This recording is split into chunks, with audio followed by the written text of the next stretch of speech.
Okay, so just going to make a quick video to show the level of workmanship that's been completed in my bathroom by Focus Building Repairs. It's Michael Pratt and Phil Child. So first off, I'll just show you all of the corners. I have to have these aluminium strips run up the corners because the tiling was done so bad, the gaps were so big that it basically didn't meet any building regulations. You're only supposed to have a maximum of 7mm gaps in tiles. I had up to 12 mils in some areas. I had to get a new ceiling put in so that the cornice would drop down and cover the gap between the top of the tile and the old cornice that was there, because again, the workmanship was so poor and the gaps on the tiles were so large. Same with the architraves around the windows. I had to get new architraves around there, again, purely because these guys left such big gaps.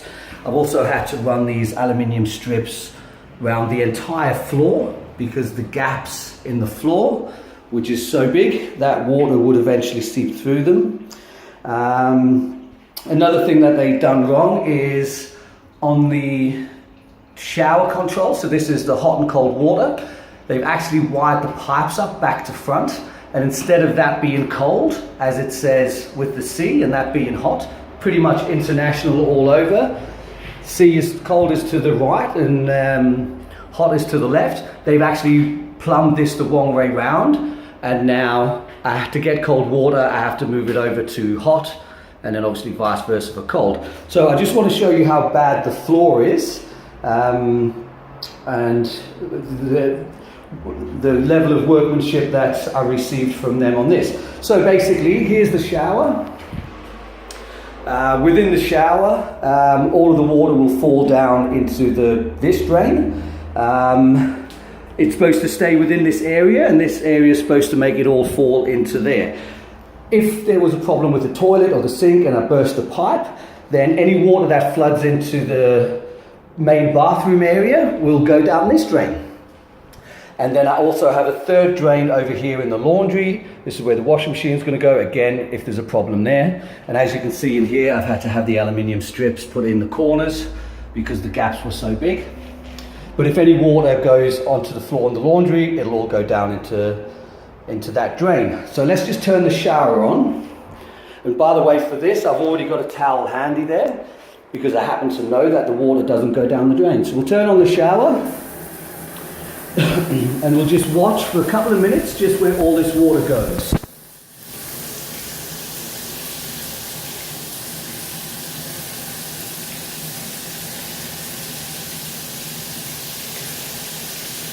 Okay, so already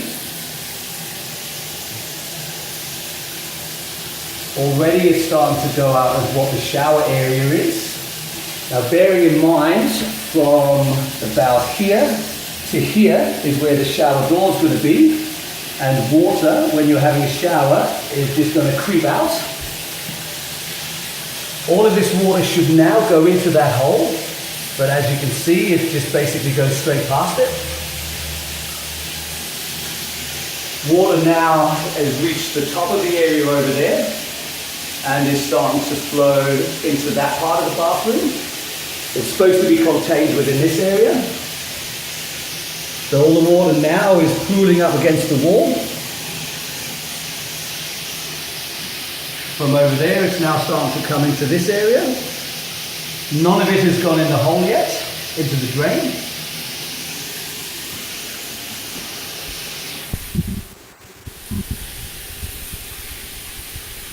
So here it comes here. Now it's going to drop down this step. You can see how much water is up against the wall. So this wall should slope that way. It's now dropped down the step. And there we go. Onto the timber floor. As of yet, none of it has gone into that hole over there. None of it has gone into that hole over there. It's now cascading over here and flooding the apartment. None of it is going to go into any of the drainage holes. Now I just need to turn the shower off now. and get the towel and mop this water up before it ruins my floor. And as you can see, it is just flooding over. So if I have any problems with this floor or any problems with the plumbing in this floor, now considering they've plumbed that the wrong way round, God only knows what else they've done in here. Obviously their workmanship can't be trusted. As you can see where that drain is, it's completely dry. The water has flowed all the way around it.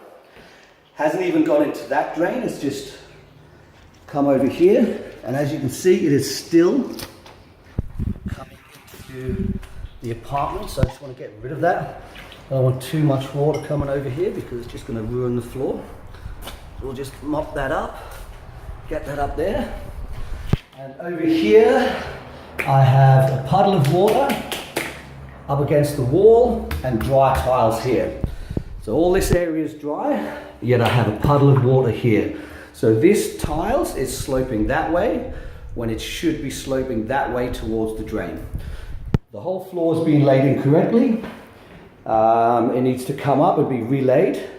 I've tried to speak to Philip and Mike about this, but they won't answer any of my phone calls. They won't answer any of my emails. They're basically just taking $40,000 of my money. That doesn't include the tiles, because I supplied all of the tiles and all of the toilet, the vanity, the shower, and all that kind of stuff. That was pretty much labor. They provided the grout and the tile cement. They're basically taken all of my money. They've now run away, refused to answer my calls or my emails, and they've left me with a bathroom that doesn't function and a big headache, because not only have they not laid the floor properly, they haven't done the waterproofing underneath the floor.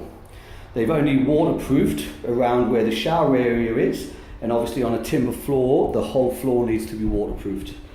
So I'm sure I'm going to have a big battle ahead of me to try to either get them to come back and do it correctly, which I don't think will happen because I don't think they know how to do it correctly. They're quite incompetent, to say the least.